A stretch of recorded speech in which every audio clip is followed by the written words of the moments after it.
in the midst of a huge transformation where peers, communities, and workplaces are all really melding into one. Welcome to Reimagining Company Culture. My name is Christina Giordano, she, her, and hers, and I am the Senior Partnerships Manager here at AllVoices.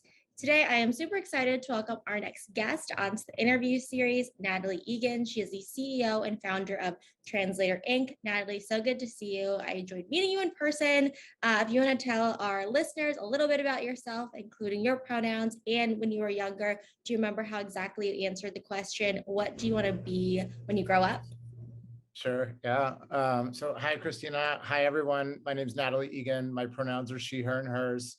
I'm the CEO and founder of Translator, where we build diversity, equity, and inclusion training and analytics software for corporations, schools, and nonprofits. It's kind of like a social learning platform for live groups, basically to help facilitate difficult conversations in the workplace.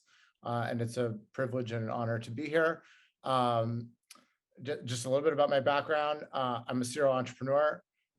This is my second major venture capital backed HR tech, what I call change management software business. I had another business prior to this and prior to my transition that was a very similar business model, but a very different subject matter and a very different culture. I was a very different person.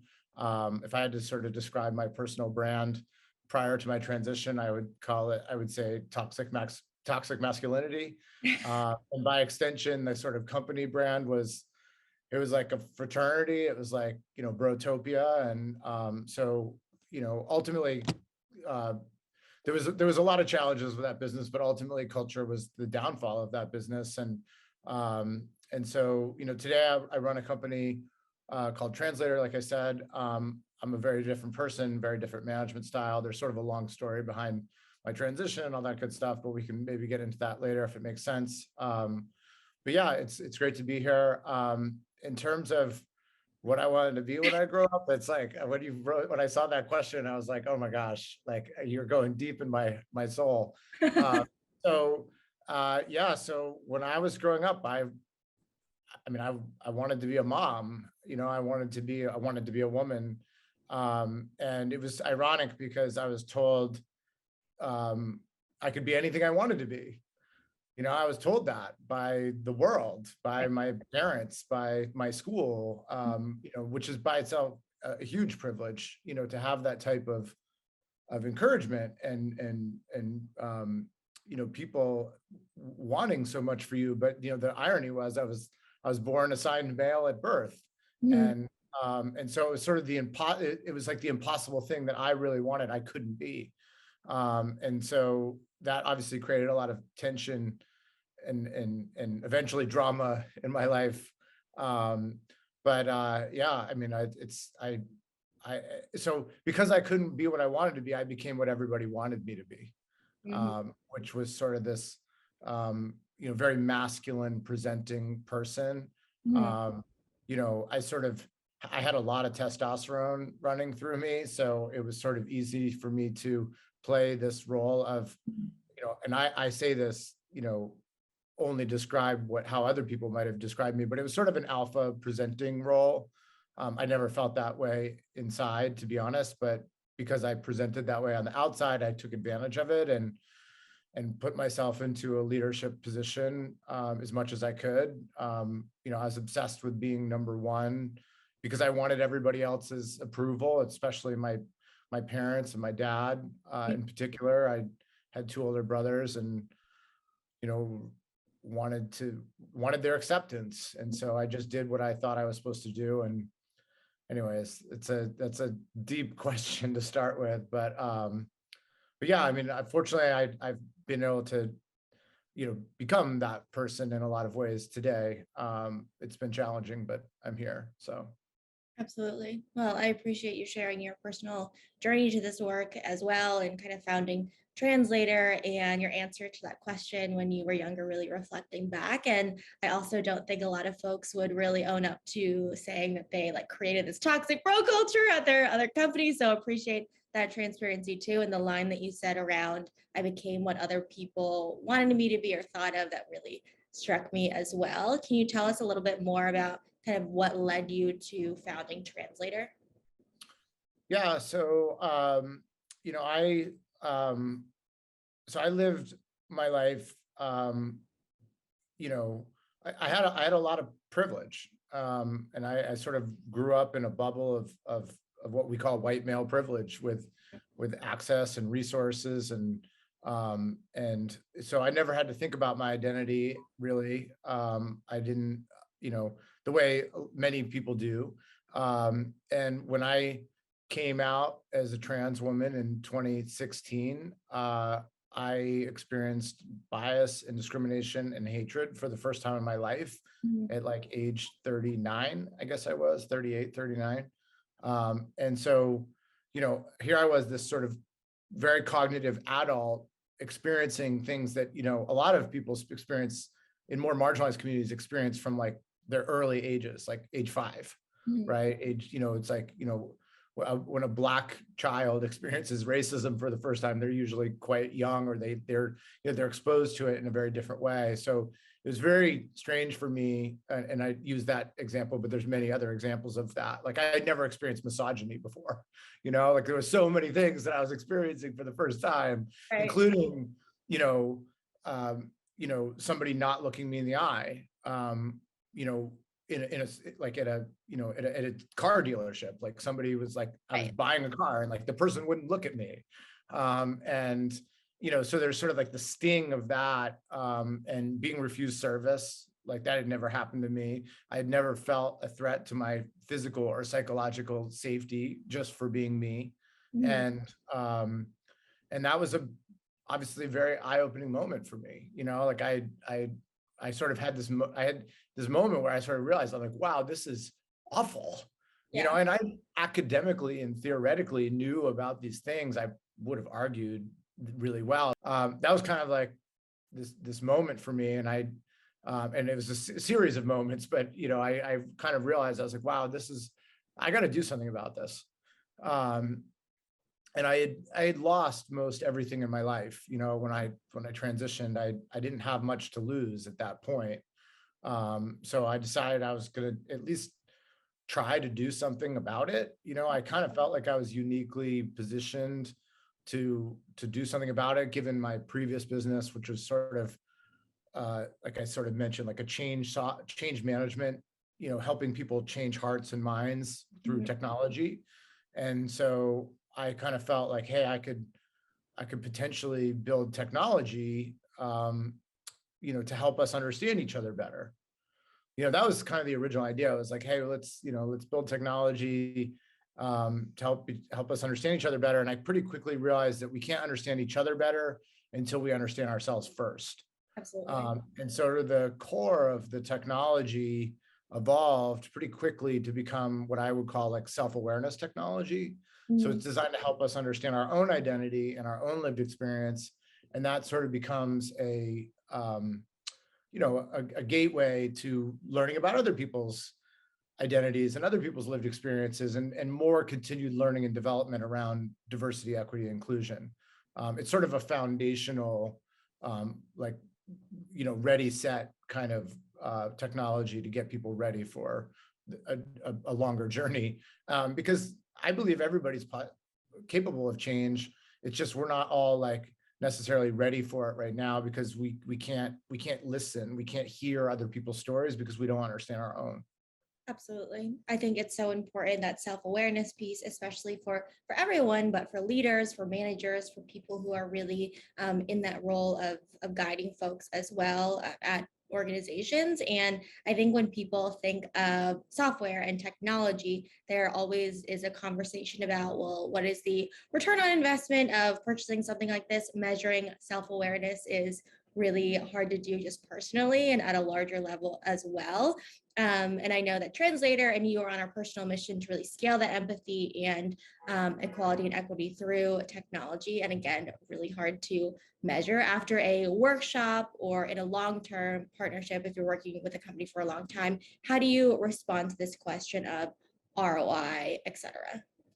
Yeah, so it's been missing for a long time. And when we started the company, that was part of what we were looking to solve for, was to make DEI, data driven, and measurable and scalable and repeatable, just like every other process inside of a company. Like digital transformation has taken over every function of every business except for culture. Mm-hmm. Right. And so, it's time, right? And we used to think, well, how do we measure marketing, or how do we measure sales? Like, we don't know. It's just the sales reps go out there and do it, and some of them don't. And we fire those ones, and the ones that, are good, we keep them. And, we just don't know how it works. And today we know how all that stuff works, and that we're at the beginning of that process with DEI and culture. And there's many, many companies, new entrepreneurs, and experienced entrepreneurs, going after this problem.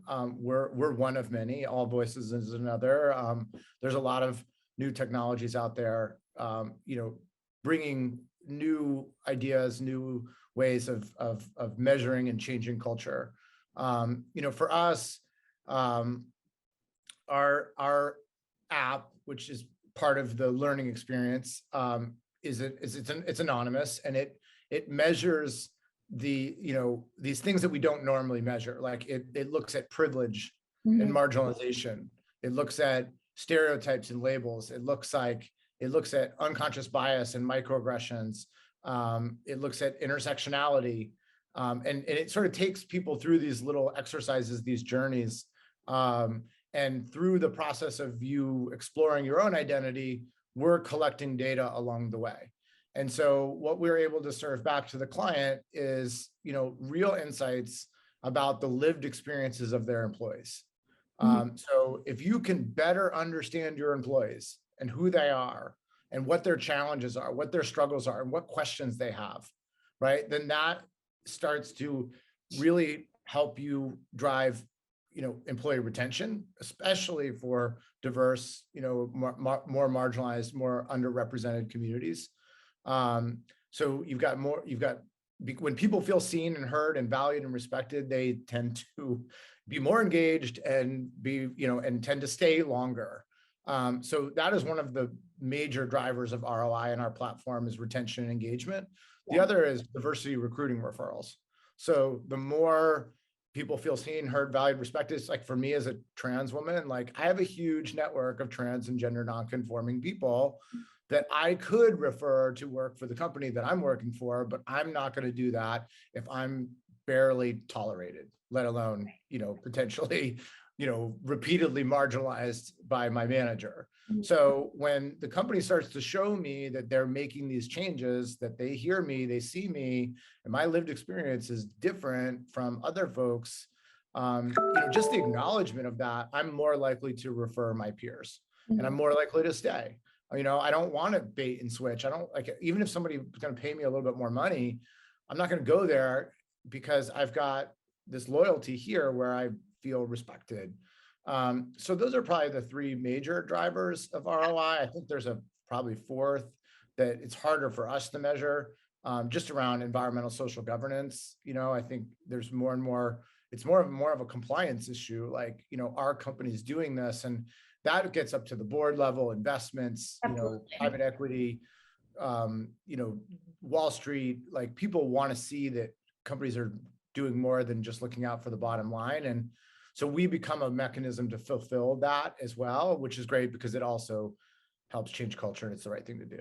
Mm-hmm. Absolutely. It's the right thing to do. And also it is better for you, it's better for the company, and you are doing better work as well. And you're talking to your network, your friends, your family about the place that you work, whether you're having a great experience or a not so great experience too. And I think a lot of organizations are leaning into this for a variety of different reasons. I know at the board level too, sometimes folks are asking for metrics around kind of what they're doing around diversity, equity, and inclusion too. To your point, what realistic responsibility or position do you see private organizations in society creating a more equitable world? We know that we're not going to solve racism or sexism, but there's a huge opportunity here, at least in my opinion. What are your thoughts there? Yeah, again, you're going deep with these questions. I don't know how you're doing this, but when I go back to the earliest days of starting this company, I had this sort of vision that we would scale empathy through technology. And I sort of thought about, like, what's the biggest lever that we could pull to change the world? And quickly I realized, just because I have a background in B2B enterprise selling, and I kind of was like, oh, that's obvious, like companies, like major corporations, big organizations, right? Schools, nonprofits, like associations, like these are like communities that have values, and they have influence, and they whether people like it or not, they change people. Yeah. Right, like they have an influence on who we are, what we do, how we behave. And so I just sort of saw that if we can get them to start doing this, then we have a shot, right? I mean, technology has changed how we communicate. It's changed the potential power of our ability to do this, right? So there's sort of like this instantaneous capability of technology we have today, but we need a mechanism to deliver it, which in this case is to me, that's the responsibility that I think organizations have, but I think that that responsibility comes with with challenges, for sure. But I think that's the core, right? So that's how I would initially answer the question. And then I think beyond that, like, yeah, companies can't solve for racism, or the experience of a Black or brown or disabled person, outside of their company, but they can influence their employees. They can create a better experience, the work experience, for them, and that has that ripple effect out. So I think that's how we start to change racism, ageism, all the isms, all the phobias, is by starting in these communities. Because again, over time, if we can shift how one parent, is, experiencing their children and their, their expression of their sexuality, their gender, like what career they want to choose, like that they don't want to get married to a certain person, like if we can influence those things, then we're creating a whole new generation underneath that that's a little bit more open, a little bit more empathetic. And I'm very optimistic. I believe that we can change the world, and the people that we can't change, like they're gonna move on from this world. But I believe we can change the world. Yeah, most people, I would say, have to work. So work is a huge influence of our society, and also microcosms of our community and where we are. And it's a huge opportunity to change those behaviors, and also offer those resources as well to share our lived experiences. Are there any patterns you've seen with companies or leaders engaging with you and Translator, what they're asking for, the questions that they are asking, or why they want to work with you? Yeah, I mean, I think there's a lot of patterns. I mean, I think traditionally in this space, it's been very reactive. And, it's like, oh, there's a problem, and now it's important. And I think that's shifting, in a good way, where companies are just saying, we know this is the right thing to do. And, but I still think, you look at the social unrest in the United States in particular over the last couple of years, starting with the George Floyd murders and everything that's happened since, Asian hate, all the LGBT issues, all the stuff about trans people in the news. There's a reactionary move. And I was looking at a report from one of our partners, Culture Amp, maybe a couple months ago, and there was this huge spike in the number of questions that companies were putting into their employee surveys about DEI, especially in the United States. And there was a correlation in the time, kind of, the time graph or whatever. Yeah. Whatever, I'm just spacing on what to call it, but the timeline. Thank you. Yeah, timeline. So you see this huge spike, and then it starts to drop, and it is continuing to drop. But I don't think that means that there's no interest anymore. I think it's because it's become woven into companies, and companies have a finite number of questions they can ask in their employee surveys. And, things are changing, like we're working, hybrid and distributed, and people are coming back to the offices. So they can't ask all the questions all the time. But I think companies have learned that, this is the right thing to do. And environmental social governance, which again is that more broader, compliance, like kind of weight to this, is not going away. So, I think those are some high level patterns that I'm seeing. But yeah, I mean, it's exciting time. And I think it fuels my optimism. I think those are really positive trends to see. We love diversity, equity, and inclusion being woven into the DNA of an organization instead of siloed out for one specific person or department. It's not the responsibility to make sure that an environment is equitable. It's really on everyone, that ownership mentality and that self-awareness that you were talking about earlier. We also talked about kind of the role of organizations and leaders playing in society. How have you seen really customers or partners make that intentional effort not to bring in or perpetuate that trauma that happens externally in the world, internally at their company, whether it's microaggressions or emotional labor on folks of color, just to provide some examples? Yeah, I mean, I think it comes down to, education, which starts with awareness, right? It's just like awareness of the issues. And I think, companies are starting to become allies.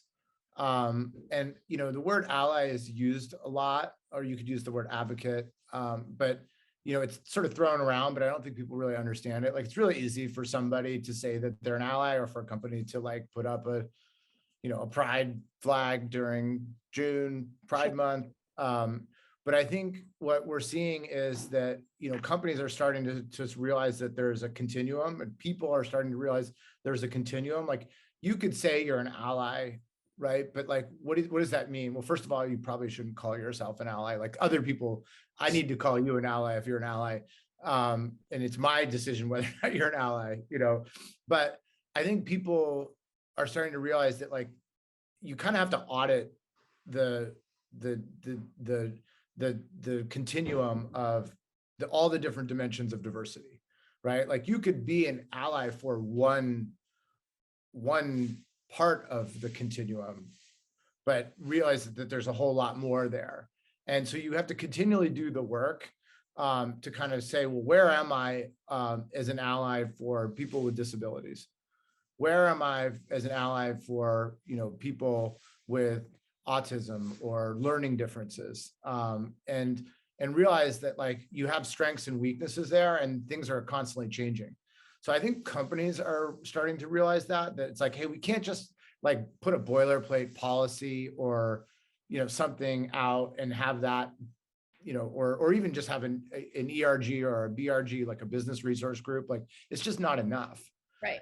So I think that's where people are, companies, which are made of people, are starting to realize, like, we need to continually do more and reassess and change our metrics. And, and that's ultimately what's going to kind of create a safe space for their employees. And more employees are working from home, or at least partial of the time. And, there's really great insights and research that's showing, like, that's creating safer spaces for more marginalized people to be working from home. But the problem is they oftentimes are now more excluded from the community inside the organization, right? Because maybe they're not coming to the office, they're always, on Zoom, and the people that are coming into the office, which might have more privilege, might have more access, are, more in the in-group. So there are some challenges with it, but I think that we're able to get more access to more diverse people and get them to work for our companies because of this new kind of hybrid work situation. Yeah, accessibility to more opportunities at organizations too, and then asking yourselves consistently those questions. We're definitely not fans of box checkers to say, okay, we have this employee resource group, we have 7 employee resource groups, it's their responsibility, or, we performed really well in this area of feedback this one time, so we don't have to work on creating more equity. You can always kind of improve systems and processes at your organization too, especially as more people come into your company with different lived experiences. Natalie, in addition to being a CEO, serial entrepreneur, and founder, you're also adding author to your resume, which is exciting. I think you're currently writing a book about your experience transitioning from male to female CEO in corporate America and the business lessons that you learned along the way. And you touched on this at the beginning of the interview, but as a sneak peek, is there a lesson you've learned that you haven't shared with us yet that you would like to share with folks who are listening right now? So yeah, so just with regards to the book, it's funny you brought that up. So I haven't been able to make a lot of progress on the book. I was trying to write it myself. I'm, potentially going to have a ghostwriter help me get it finished at some point, but the business is really taking over. And, interestingly, there may be, a television series before a book. So I am in talks with a couple different outlets of them telling. I'm sorry? That's exciting. Yeah, it is exciting. It may or may not happen, who knows, but we are working with a couple organizations that are, actively trying to get it turned into a network series, which could be interesting. So keep a lookout for that. But yeah, lessons learned along the way. I think, there's kind of three things that I say, right? And they're sort of like hashtag, right? And they're kind of my key lessons that I've learned and that I try and present to people who ask for what can we do? And the first thing I would tell you is language matters, right? I'd say hashtag language matters. And I live life by this philosophy that, everything happens through language, right? I was sort of taught this by my executive coaches a little while ago. But everything happens through language, right? There's nothing that happens in the world without language, right? And if you can just sort of hang with me in that argument for a second, that everything happens through language, and also know that there's many different types of language, right? There is spoken language, there's written language, there's body language, there's coding language. We could talk about all the different types of language, but if you can stick with me for a second and just, that everything happens through language, then I'll tell you that our language matters, right? Our language really matters. And I think I didn't realize that my whole life. I was just sort of always shooting from the hip and, just didn't really think about what I was saying or its impact on people. I didn't really understand this idea of intent versus impact, right? At all. And if somebody was offended by what I said, my response was, well, they're being, too sensitive, right? They're it's just like a snowflake or whatever the terminology is for it.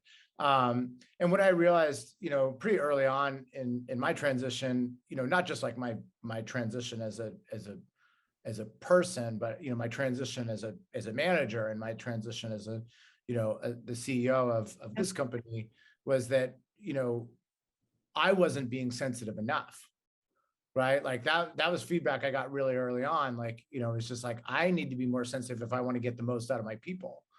And I need to make those accommodations. And that all happens through language, right? It all happens through language. And so the little subtle things that I say, the difference between a micro inclusion and a micro aggression or a micro exclusion is literally it's so subtle, it's so tiny. Sometimes we don't even necessarily recognize that we're saying it, right? It's gendered language. It's, it's my body language. It's me not looking at you when you talk. Right. It's me, only hearing certain people's ideas and not other people's. These things, that's all language, right? And so, that's where I would say, you really need to create awareness around language, and start to change your language and evolve your language as things change, right? The word guys not that long ago was pretty normal, right? Yeah. Everybody said it. And now it's people are wait, I don't understand why this is different now. And it's well, there's a new heightened sensitivity. There's a new awareness about that people need to learn in order, when people say guys to me, it's traumatic. Mm-hmm. Right? When people say dude or man to me, it brings me back to my fraternity. It brings me back to this old life that I'm trying to move on from. Mm-hmm. And so while I know people don't necessarily mean it but but sometimes people do, but like, you know, it's a microaggression for me, Yeah. and it hurts, and and I can deal with a certain amount of it, and then I just break. So that's the first one, is hashtag language matters. Second, I would say representation matters, right? So like, one of the things I've really learned is, because I used to build teams, like homogeneous teams of people that look the same, went to the same school, speak the same, like, one of my criteria when I was hiring people was like, will I want to go and, work with this person all day and then go out and like drink beers with them later? Which a lot of people, ask themselves too. Yeah, like that's how I was like hiring. And I didn't think about like, I mean, first of all, diversity is, of teams there's a ton of research, McKinsey, Harvard Business Review, like, MIT Sloan, like everybody will tell you diverse teams make better decisions, right? Period. Yeah. They're slower.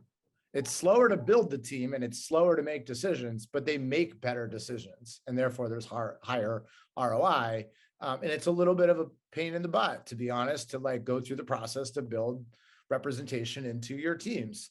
But it makes a huge difference, and it changes the dynamic of your organization in terms of like, if somebody down, lower in the organization sees somebody that looks like them on a team, then, that whole idea of like, if you can't see it, you can't be it, right? Like that representation, and it is so important both at the leadership level and at teams and at the individual contributor level. People are externally looking and judging your company. Do people there look like me? But it's also just like, panels, or even things like this, right? This is representation, right? It's why I do what I do. It's because I feel, a part of me feels an obligation and responsibility to tell my stories, so that like I'm destigmatizing the trans experience for other people.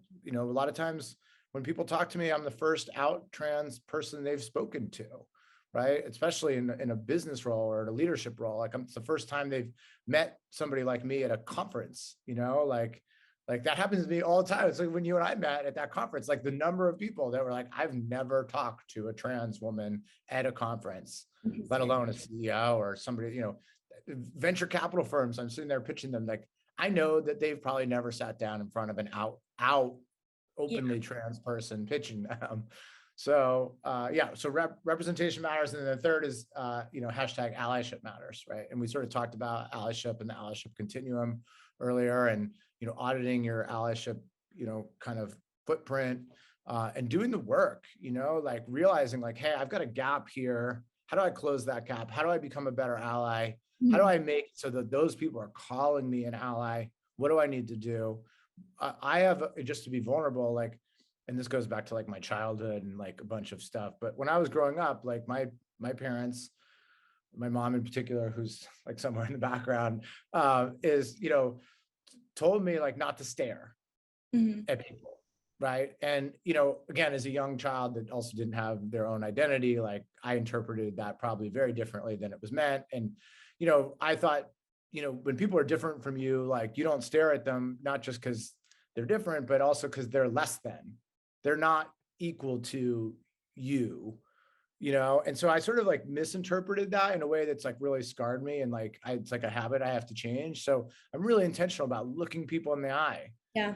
Is that, especially when they're different than me, and like there's a lot of work I have to do there, especially with people with like, I mean, there's a lot of examples of it, but like I have to really practice, connecting with people, and I'm become conscious of like my responses when I see somebody that's different than me. I can hear in my head like the old me, like what I would say, kind of to myself, or what my fraternity brothers would have said. It's usually like awful humor, right? It's like, and I talk about the weaponization of humor. That's like one of the talks that I will talk about. But like, I can still hear that in my head, like what if somebody would have said, making fun of that person.